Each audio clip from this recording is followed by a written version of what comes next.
మహాగణుడును మన రక్షకుడు అయిన యేసుక్రీస్తు, అద్వితీయ సత్యనాథుడైన యేసుక్రీస్తు ఘనమైన పరిశుద్ధ నామమునకు మహిమ కలుగునుగాక.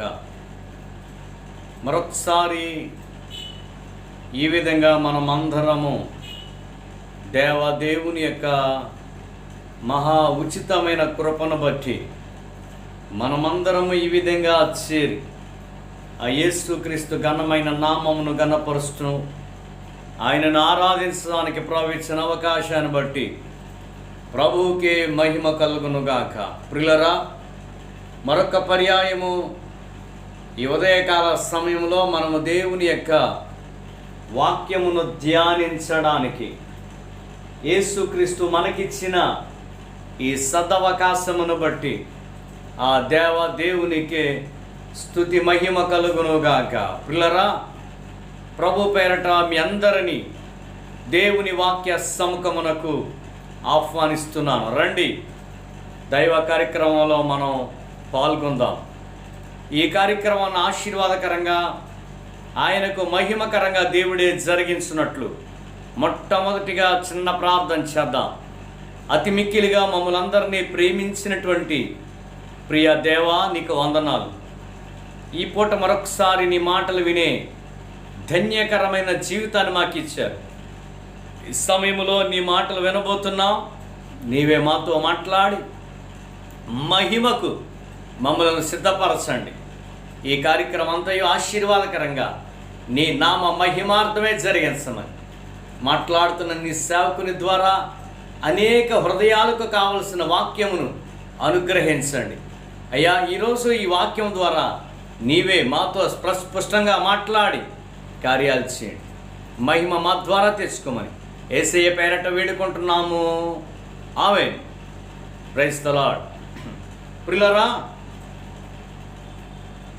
పరిశుద్ధ గ్రంథంలో నుంచి పూట దేవుని వాక్యమును మనం ధ్యానం చేయడానికి గలతీయులకు రాసిన పత్రిక, అపోస్తులుడైన పౌలు గలతీ సంఘానికి రాసినటువంటి పత్రిక 1వ అధ్యాయము 4వ వచనాన్ని చదివి మన యొక్క దేవుని యొక్క వాక్య ధ్యానాన్ని కొనసాగిద్దాం. దయచేసి బైబిల్ తెరవండి. గలతీ సంఘానికి, గలతీయులకు రాసినటువంటి పత్రిక 1వ అధ్యాయము 4వ వచనం. తండ్రి అయిన దేవుని చిత్త ప్రకారము క్రీస్తు మనలను ప్రస్తుత దుష్ట కాలములో నుండి విమోచించవలెనని మన పాపముల నిమిత్తము తన్ను తాను అప్పగించుకొనెను. చాలు. ప్రభు తన వాక్యం ద్వారా మనందరితో మాట్లాడునుగాక. ప్రియమైన సోదరులారా, ఈ పూట దేవుని యొక్క వాక్యమును మనం ధ్యానం చేస్తున్నాం. యేసుక్రీస్తు ఎందుకు అప్పగించుకున్నాడు, యేసుక్రీస్తు ఎందుకు అప్పగించుకున్నాడని బైబిల్ గ్రంథంలో బైబిల్ ఏం చెబుతుంది? గెత్సెమనే తోటలో ఆయన మరణమగునంతగా వేదనతో ప్రార్థన చేస్తున్నాడు. తండ్రి, ఈ యొక్క గిన్నె నా యొద్ద నుంచి తొలగించి నీ చిత్తమే సిద్ధించునుగాక అని ఆయన ప్రార్థన చేస్తున్నటువంటి సందర్భం. ఈ లోపల ఇస్కరియోతు యోధ సైనికులతో, కత్తులతో, గుదేలతో వాళ్ళందరూ వచ్చి యేసయ్యను బంధించడానికి వారు వస్తున్నటువంటి సందర్భం అది. ఆ గెత్సెమనే తోటలో ప్రార్థన అయిన అనంతరం వారికి ఎదురు వెళ్ళి అడుగుతున్నాడు ఆయన, అయ్యా, ఇంత రాత్రిపూట కత్తులతో, గుదియలతో, సంకెళ్లతో, లేకపోతే బంధకాలతో ఇంత రాత్రి వేళ మీరు రావడానికి గల కారణం ఏమిటి? ఎందుకు వచ్చారు ఈ గెత్సెమనే తోటలో అని యేసుక్రీస్తు వారిని ప్రశ్నించడం జరిగింది. వారన్నారు, మేము నజరేయుడైన యేసును బంధించడానికి వచ్చాం. అంతకుముందే ఇస్కరియోతు యోధ, నేను ఎవరిని ముద్దు పెట్టుకుంటానో ఆయనే జీసస్ అని వారికి ఆనవాళ్ళు చెప్పడం జరిగింది. ఈ సమయంలో ప్రభు వాళ్ళకి ఎదురు వెళ్ళి, ఎవరిని ఈ తోటలో ఎవరిని వెతుకుతున్నారు మీరు? నజరేయుడని యేసు, నేనే ఆయన్ను అనగానే వారు వెనక్కే తుళ్ళిపడ్డారట. మరలా లేపి ఈ సందర్భంలో మనకు అర్థమవుతున్నది ఏమిటంటే, తన్ను తాను ఆయన వారికి అప్పగించుకున్నాడు. ఆ సమయంలో కూడా మీరు నజరేయుడైన యేసుని వెతుకుతున్నారా? ఆయన ఇంతవరకు ప్రార్థన చేసుకుని ఇప్పుడే ఆయన అటు వెళ్ళిపోయాడు, తోట దాటి వెళ్ళిపోయాడు. అయ్యో, ఒక్క 5 నిమిషాల ముందు ఇక్కడ ఉంటే మీకు ఆయన దొరుకునే అని వారిని తప్పు త్రోవ పట్టించలేదు. ఒక దొంగ నువ్వేనా అంటే వాడు నేను కాదు, అరే ఇప్పుడే వెళ్ళిపోయాడని చెప్పొచ్చు తప్పించుకోవడానికి. కానీ యేసయ్య తప్పించుకోలేదు. సరిగదా, నేనే ఆయన్ని, నన్ను బంధించడని చేతులు వారికి చాపి మిగిలిన 11 మంది శిష్యులను వాళ్ళని వదిలేయండి అన్నాడు ఆయన. ఈ సంఖ్యలు, కత్తులు, గుద్దేలు చూడగానే మిగిలిన వాళ్ళందరూ తోట దాటి పారిపోయినటువంటి సందర్భం మనకు తెలుసు. గొర్రెల కాపర్ని కొట్టుదురు, గొర్రెలన్నీ చెదరిపోవుననే వాక్య ప్రకారంగా వాడు వెళ్ళిపోయారు. యేసు ఒంటరిగా ఉన్నప్పుడు వారు బంధించారు. నేను అంటున్నాను, ఈ పూట ఆయన తన్ను తాను వారికి అప్పగించుకున్నాడు. ఆయన ఈ లోపల మన పీటర్ గారు ఒక కత్తి తీసుకుని, ప్రభు అన్నాడు బట్ట నమ్మి కత్తి కొనుక్కోండి అన్న మాటను బట్టి 2 కత్తులు ఉంటాయంటే ప్రభు చాలే అన్నాడు. ఒక కత్తి తీసుకుని ప్రధాన యాజకుని యొక్క దాసుని యొక్క చెవి తెగేస్తాడు. మరి ఆయనకి కత్తి ఉపయోగించడం రాదు కాబట్టి చెవి తెగ్గొట్టాడు. మల్కోట వాని పేరు. ప్రభు మరలా దానిని బాగు చేసి, పేతురు కత్తితో ఉంటే కత్తితోనే మరణిస్తారని ఒక అద్భుతమైనటువంటి జీవన సత్యాన్ని తెలియపరచి తను తాను వారికి అప్పగించుకున్నటువంటి సందర్భం అది. అయితే ఈ పూట మనం చెప్పుకుంటున్నటువంటి వచనం ఏమిటంటే, ప్రభువు ఎందుకు అప్పగించుకున్నాడో అన్నది ఒక ప్రశ్న మన ముందుంచాను. దానికి జవాబు, యేసుక్రీస్తు ఎందుకు అప్పగించుకోవలసి వచ్చింది? ఆయన తప్పించుకోలేడా? పేతురు కత్తి దూసి ఒకని చెవి తెగేసినప్పుడు, పేతురు తొందరపడుతున్నావే, నేను ప్రార్థన చేస్తే యోహములే ఇక్కడ దిగుతాయి, దేవుని దూతలు. యోహం 12,000 చాలా పెద్ద యోహం కోసం చెప్తాడు అక్కడ ఆయన. చాలామంది వచ్చి ఇక్కడ చేస్తారు కదా యుద్ధం. ప్రియులారా, ఆయన అలాంటి అవకాశం కలిగి ఉండి కూడా తన్ను తాను వారికి అప్పగించుకున్నట్లుగా మనం పరిశుద్ధ గ్రంథ లేఖనాలను బట్టి మనకు అర్థం. అయితే ఎందుకు ఆయన అలా అప్పగించుకున్నాడు? ఆయన అప్పగించుకోవడంలో గల ఏమైనా దేవుని ఉద్దేశం ఏమైనా ఉందా? దేవుని యొక్క ఆలోచనలో ఆయన అప్పగించుకోవడంలో గల తెర వెనుక ఉన్న కారణాలు ఏమిటి? ప్రభు కృపను బట్టి ఒక 4 కారణాలు మీ ముందు ఉంచాలని నేను ఆశపడుతున్నాను. ఎందుకు యేసయ్య అప్పగించుకున్నాడు ఆయన అన్నదానికి ఒక 4 యొక్క కారణాలు ఈ పూట మీ మదిలో పెట్టే ప్రయత్నం చేసి కార్యక్రమాన్ని ముగిస్తాను. మొదటిగా పరిశుద్ధాత్మ ద్వారా రాయబడినటువంటి ఈ పరిశుద్ధ గ్రంథములో పరిశుద్ధుడైన పౌలయ్య గారు సంఘానికి గలతీ సంఘానికి రాస్తూ అంటున్నాడు, ఏమంటున్నాడంటే, క్రీస్తు మనలను ప్రస్తుత కాలపు దుష్టకాలములో నుంచి విడిపించవలెనని మన పాపముల కోసం తన్ను తాను ఆయన అప్పగించుకున్నాడు. ఈ వచనం యొక్క భావం ఏంటంటే, ఇస్కరియోతు యోధా ముద్దు పెట్టి అప్పగించాడు అనేకంటే ఆయనకు ఆయన అప్పగించుకున్నట్టుగా చెబితే చాలా అద్భుతమైనటువంటి విషయం. అది తను స్వచ్ఛందంగా వారికి లొంగిపోయాడు, స్వచ్ఛందంగా వారికి అప్పగించుకున్నాడు. ఎందుకో తెలుసా? ఒకటి, నిన్ను నన్ను ఈ ప్రపంచములో ఉన్న ప్రతి మానవులను దుష్ట పాలనలో నుంచి, ప్రస్తుతమైనటువంటి ఈ దుష్ట సంబంధమైన ఈ దుష్ట కాలములో నుంచి, దుష్టత్వము నుంచి నిన్ను నన్ను మానవులందరినీ విమోచించాలి అని ప్రపంచమును విమోచించడానికి అప్పగించుకున్నాడు ఆయన. ప్రపంచంలో ఉన్నటువంటి ప్రతి మానవుడు దుష్టత్వము కింద ఉండిపోయాడు, లేక పాపము కింద ఉండిపోయాడు. పాపము ఏలుబడి చేస్తుంది, పాపము రాజ్యం చేస్తుంది వారి మీద. ఈ పాపము రాజ్యం చేస్తున్న కారణంగా ఈ యొక్క మానవుడు పాప భయముతో, పాప భీతితో, పాప భారముతో నలిగి వంగి కృంగి కృషించిపోతున్నటువంటి ఈ మానవులను విమోచించాలి. అది దేవుని యొక్క ప్రణాళిక.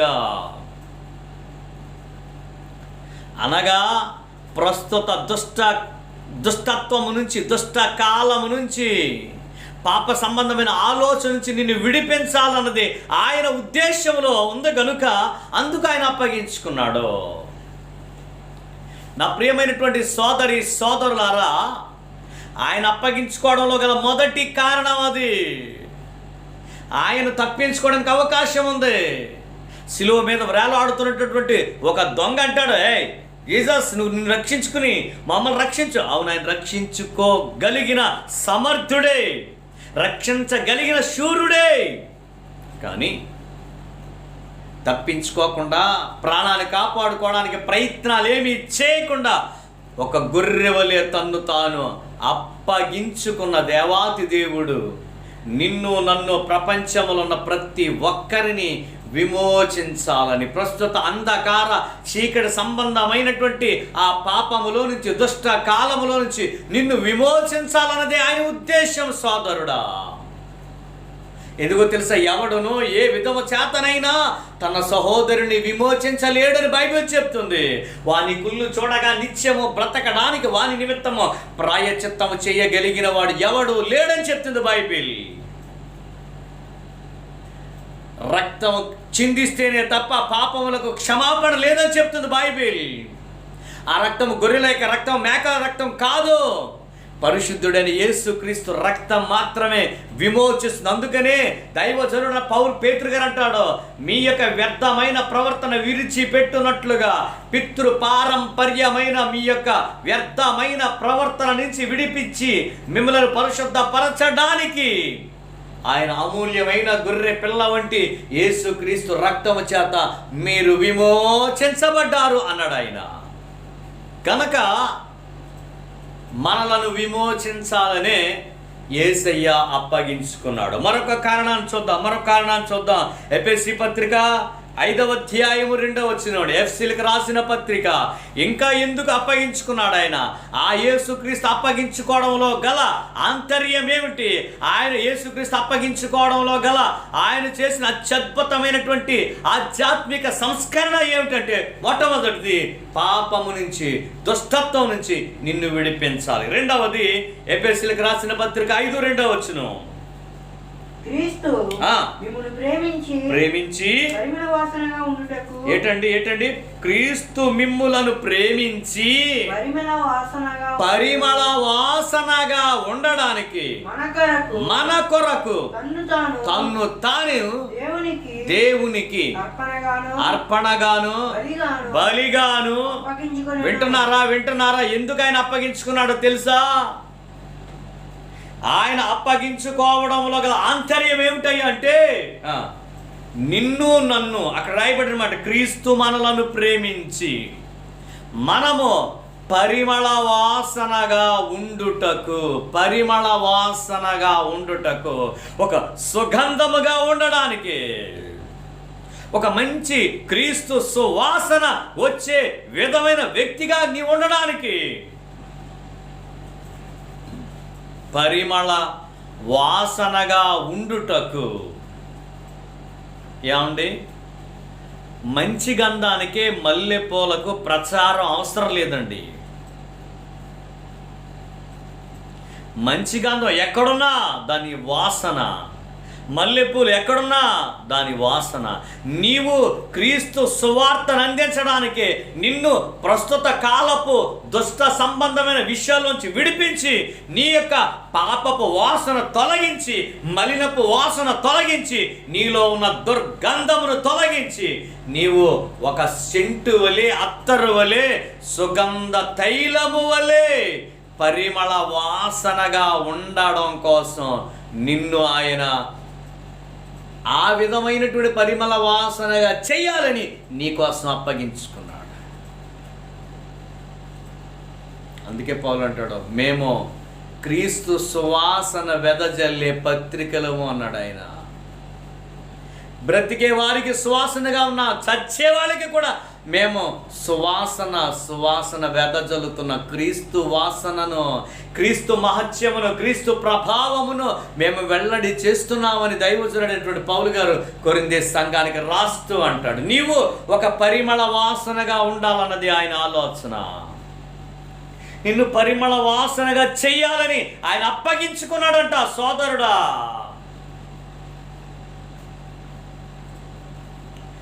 ఆయన అప్పగించుకోవడంలో ఆయన ఉద్దేశం అర్థమవుతుందండి. ఏమంటే ఆయన అప్పగించుకునే ఉద్దేశము నీకు అర్థమైతే భక్తి ఎలా చేయాలో అలా చేస్తాను, బేభత్సమైన భక్తి చేస్తావు. ఆయన అప్పగించుకున్న విధానము తెలియకే ఈ రోజున చాలామంది భక్తి, సరైన భక్తి, ప్రార్థన, విజ్ఞాపన, సమర్పణ, తేజము, ఆత్మ సంబంధమైనటువంటి ఆ పరిశుద్ధాత్మ తేజమును, అభిషేకమును, ఆత్మ సంబంధమైన జీవితాన్ని జీవించక ఎక్కడో లోకంలో మిలుక్కుమంటూ తిరుగుతున్నటువంటి ఒక దీపంలా ఉండిపోతున్నా. నువ్వు అలా ఉండడానికి వీలేదు. ఎందుకో తెలుసా? ప్రభు నీకోసం అప్పగించుకున్నాడు. ఆయన తన శరీరాన్ని అప్పగించుకున్నాడు. ఆయన తన ప్రాణాన్ని అప్పగించుకున్నాడు. ఆయన శరీరం అంతా నిలువునా చీల్చివేయబడుతున్నా, కొరడాలతో కొట్టబడుతున్నా, హింసిస్తున్నా, ఆయన దూషిస్తున్నా, ఉమ్ములేస్తున్నా, గడ్డం పట్టికి లాగినా, అందుకు అప్పగించుకున్నాడు. నీవు ఆయన అప్పగించుకోవడం ద్వారా నువ్వు పరిమళ వాసన, యేసుక్రీస్తు సువార్త పరిమళ వాసనను నీ ఇరుగు పొరుగు వారికి, నీ బంధువులకు, నీ స్నేహితులకు, అనేక మందికి తెలియపరుస్తావని, ఆ యేసయ్య వాసన ప్రక్కనున్న వారికి చూపిస్తావని.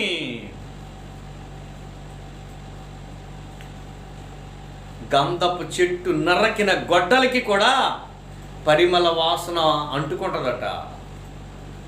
దానిని నరుకుతున్నప్పటికీ కూడా, గంధపు చెట్టు నరికినప్పటికీ కూడా ఆ వాసన గొడ్డలకు అంటుకుని అది మోసుకెళ్తుంటే ఎక్కడబ్బా వాసన? అవును, ఆయనని హింసిస్తున్న వారు కూడా క్రీస్తు యొక్క సువాసన వారు అనుభవించారు. ప్రియమైన సోదరులారా, నిజముగా ఆయన లోక రక్షకుడిని సాక్ష్యాన్ని వారు పలుకుతున్నారు.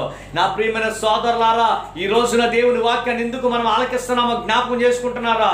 నిన్ను ఈ లోక సంబంధమైనటువంటివి, ఆ ప్రస్తుతము అపవాది కోరల్లోంచి, పాపపు కోరల్లోంచి, మరణపు కోరల్లోంచి, పాపపు జీవితంలోంచి, అన్యాయపు జీవితంలోంచి విమోచించాలని యేసయ్య తన్ను తాను అప్పగించుకున్నాడు. రెండవది, నీవే ఇతరులకు పరిమళ వాసనగా ఉండడానికి అప్పగించుకున్నాడు. ఇక మూడవది, అదే ఎఫెసీయులకు రాసిన పత్రిక 5వ అధ్యాయము 27వ వచనం, 5వ అధ్యాయము 27వ వచనం. పురుషులారా మీరును మీ భార్యను ప్రేమించండి.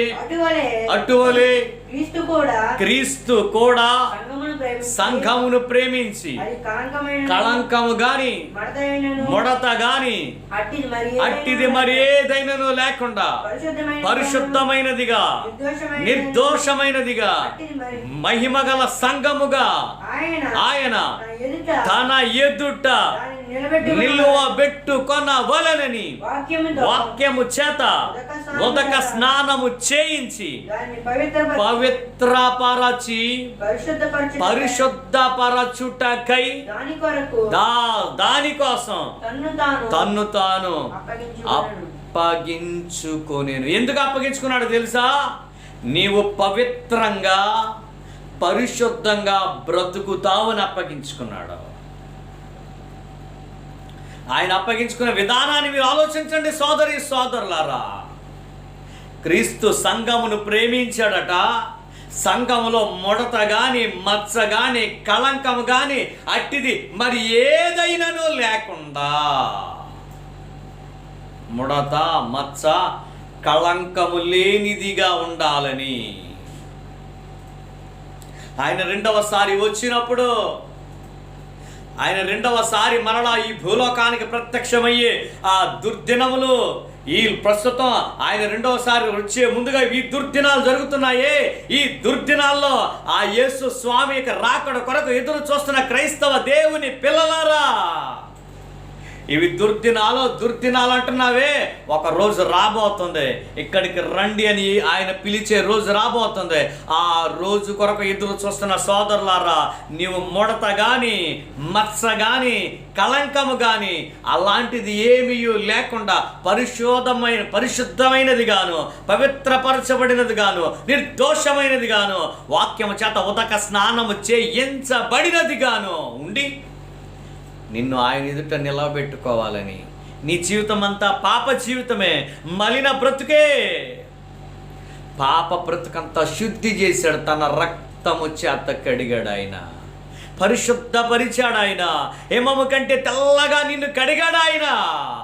పరిశుద్ధపరచబడినటువంటి నీవు ఒక రోజున ఆయన ఎదుట నిలబెట్టడానికి తన రక్తమంతయు ఇచ్చి నిన్ను కడిగి శుద్ధీకరించుకుని పవిత్రపరిచి పరిశుద్ధపరచుకోవడానికి నిన్ను ఆయన తన ఎదుట నిలబెట్టుకోవడం కోసం అప్పగించుకున్నాడట. అంటే ఈ వాక్యం యొక్క అంతరార్థం ఏమిటాయి అంటే, నీవు పరిశుద్ధంగా బ్రతుకుతావని, నీ పాపమంతా కడిగి పరిశుద్ధపరచి నమ్మకమైన వ్యక్తిగా, యథార్థమైన వ్యక్తిగా, విశ్వాసములో, భక్తిలో, ప్రార్థనలో, సమర్పణలో, త్యాగములో, ఆరాధనలో, ఆత్మ సంబంధమైనటువంటి పరిశుద్ధతలో, దేవునికి ఇచ్చే విషయంలో కానీ, నమ్మకత్వంలో కానీ, అన్ని విషయాల్లో యథార్థంగా ఉండి పరిశుద్ధంగా ఉంటావని తన రక్తముతో నిన్ను పరిశుద్ధపరిచాడు.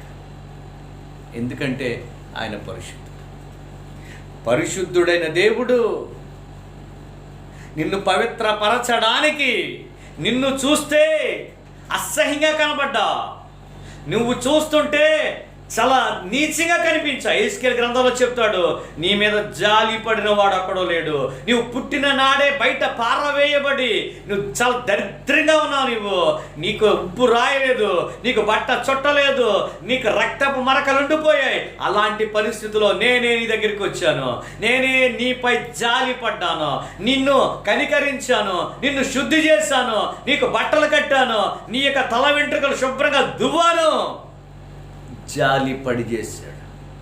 కారణం, నీకు పట్టు బట్టలు పెట్టాను, బంగారు హారం పెట్టా. ఎందుకో తెలుసా? నువ్వు పరిశుభ్రంగా ఉండాలి, పరిశుద్ధునిగా బ్రతకాలి.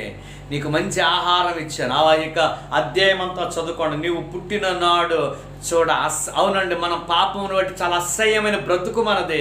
పాపపు జీవితంలో నీచంగా బ్రతికా మనం. నీచమైనటువంటి స్వభావం కలిగినటువంటి మనలను పరిశుద్ధపరచడానికి నా యేసయ్య నీ కోసం, నా కోసం తన్ను తాను అప్పగించుకున్నాడు. అయ్యో, ఎవరు పరిశుద్ధపరిచేవాడు లేరు, అర్థమైపోయింది. ఎవడు పవిత్రుడు కాడే, ఒక పరిశుద్ధమైనటువంటి జీవితం గడపడానికి అవకాశం లేని వ్యక్తులుగా మిగిలిపోయా. పాపి పరిశుద్ధుడు అవ్వాలంటే మరో పాపి అలా చేయలేడు. ఒక గ్రుడ్డివాడు నడవాలంటే మరో గ్రుడ్డివాడు త్రోవ చూపలేడు కదా. ఒక మంచి కన్నులు కలిగిన వ్యక్తి కావాలనే ఆశ. అలాంటి పరిస్థితిలో నా ప్రభువు నిన్ను రక్షించాలి, నీ పాపము తీసేయాలని నీకోసం ఎంతగా అప్పగించుకున్నాడో తెలుసా ఆయన? నీకోసం ఎంతగా అప్పగించుకున్నాడో తెలుసా ఆయన? ఒకటి, నువ్వు చాలా పరిశుద్ధంగా బ్రతకాలి, నిష్కళంకమైన వ్యక్తిగా బ్రతకాలి నువ్వు. అందుకనే భక్తుడైనటువంటి ఆ యొక్క పరమ గీతములో సొలొమోను ఆజ్ఞాని అంటాడు, 60 మంది రాణులు ఉన్నారు, 80 మంది ఉపపత్నులు ఉన్నారు, లెక్కకు మించిన కన్యకలు ఉన్నారు, నా ప్రియురాలు, నా నిష్కళంకురాలు ఒక్కతే. నిష్కళంకురాలు అంటే ఏ కళంకము లేని వ్యక్తిగా నీవు ఉండాలి. ఎందుకో తెలుసా? ఆయన కళంకము లేని పవిత్రుడు కదా, ఆయన పరిశుద్ధుడు కదా, ఆయన ఏమంటే ప్రేమ గల దేవుడే కానీ పాపమును సహించలేని వాడు కదా. పాపిని ప్రేమించి పాపమును ద్వేషించి పాపిని పవిత్రపరచడానికి తన యొక్క దేహమును, తన ప్రాణమును, తన అమూల్యమైన రక్తమంతయు చిందించి మన కొరకు అప్పగించుకున్న దేవుడు కదా ఆయన. అందుకనే నా ప్రియురాలా, నిష్కళంకురాలవు నీవు కడగబడిన దానవు. నిన్ను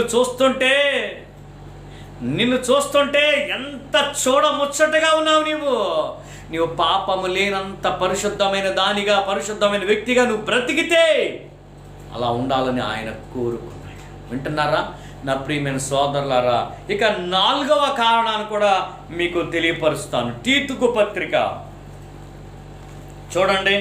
తీతుకు దైవజనుడు తిమోతి తర్వాత ఉండే ఆ పత్రిక, తీతుకు పత్రిక, పౌలయ్య గారు తీతుకు ఒక పత్రిక రాశాడు. ఆ పత్రికలో రాయబడినటువంటి వచనాన్ని మనం చూస్తున్నాం. 2వ అధ్యాయం తీతుకు పత్రిక 2వ అధ్యాయము 14వ వచనం.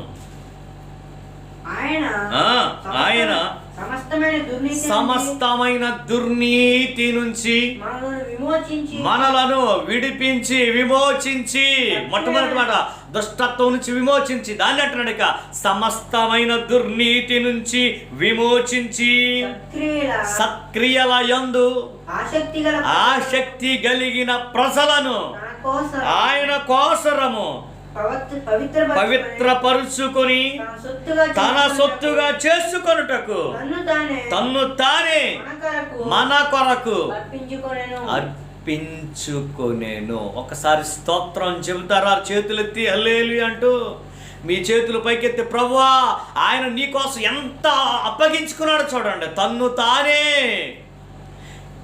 ఎవడో అప్పగిస్తే బంధించబడలేదు ఆయన. ఇస్కరియోతు యోధ అప్పగిస్తే బంధించబడలేదు ఆయన. తన్ను తానే అప్పగించుకున్నాడు, తన్ను తానే. ఎందుకో తెలుసా? మనలను సమస్త దుర్నీతి నుంచి విమోచించి సత్క్రియల యందు ఆసక్తి గల ప్రజలను తన కోసము పవిత్రపరుచుకుని వారిని ఆయన సొత్తుగా చేసుకునుటకు అప్పగించుకున్నాడు. అంటే జాగ్రత్తగా వింటున్నారా? నీవు నేను ఆయనకు సొత్తు అవ్వడానికి అప్పగించుకున్నాడు. దేవునికి స్తోత్రం చెప్పండి. ఎలాంటి వారు ఆయన సొత్తు అవుతారో తెలుసండి?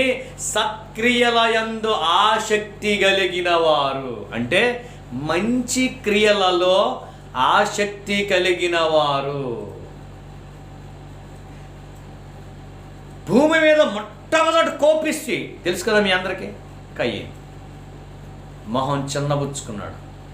ప్రభు వచ్చాడు, బాబు కయ్యేను మా అమ్మలా ఉందేమ్మా, మొహం చిన్నబుచ్చుకున్నావేమ్మా అని ప్రభు అడిగి అంటాడు. సమాధానం ఇదేం మాట్లాడలేదు మొహం.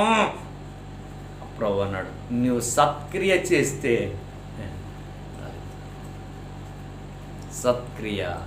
సత్క్రియల యందు ఆసక్తి కలిగిన వ్యక్తిగా నీవు ఉండాలని, అలాంటి వారిని దుష్ట కాలములోంచి పవిత్రపరచి, ఏ పదం చెప్పాడండి?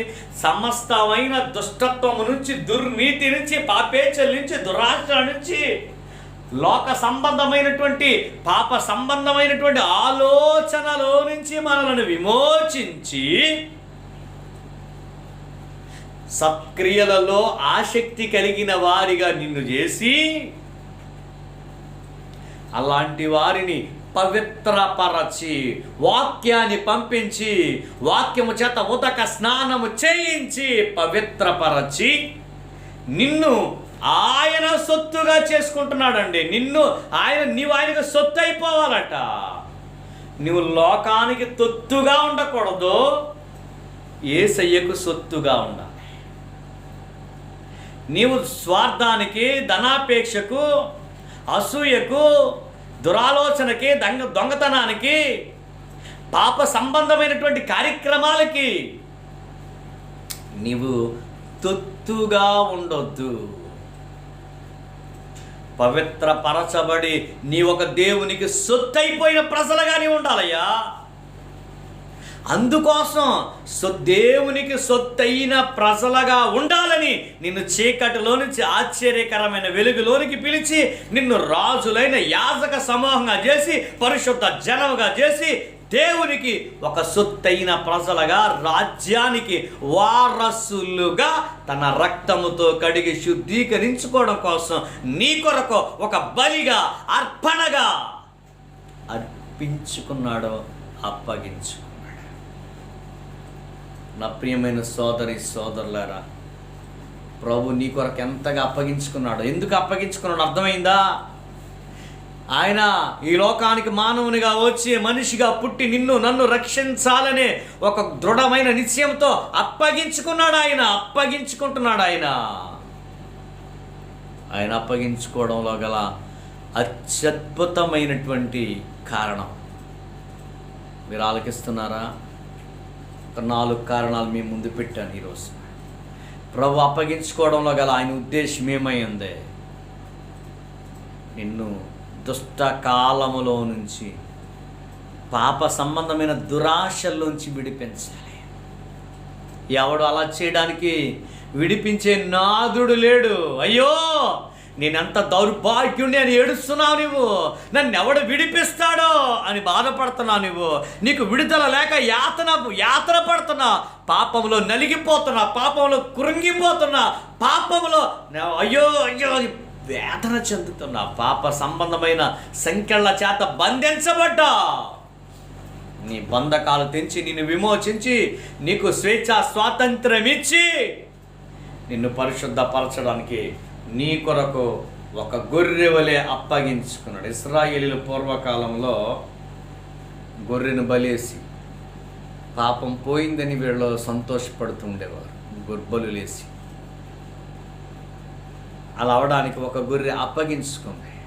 నీకు చర్మపు చొక్కాయలు చేయించుకోవడం కోసం తొలి మానవుడైన ఆదాముకి చర్మపు చొక్కాయలు చేయించాలని దేవుని సంకల్పంలో ఏదేను తోటలోనే ఒక గొర్రె బలైందయ్యా.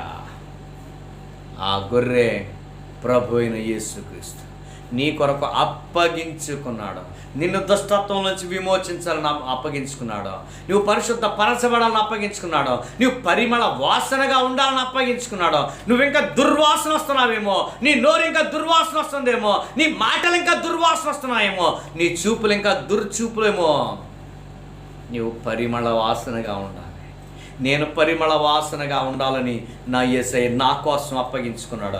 ఆయన కోసం, లేక ఆయన నీ కోసం ఇంతగా అప్పగించుకున్నప్పుడు నీవు ఆయన కోసం అప్పగించుకోవా?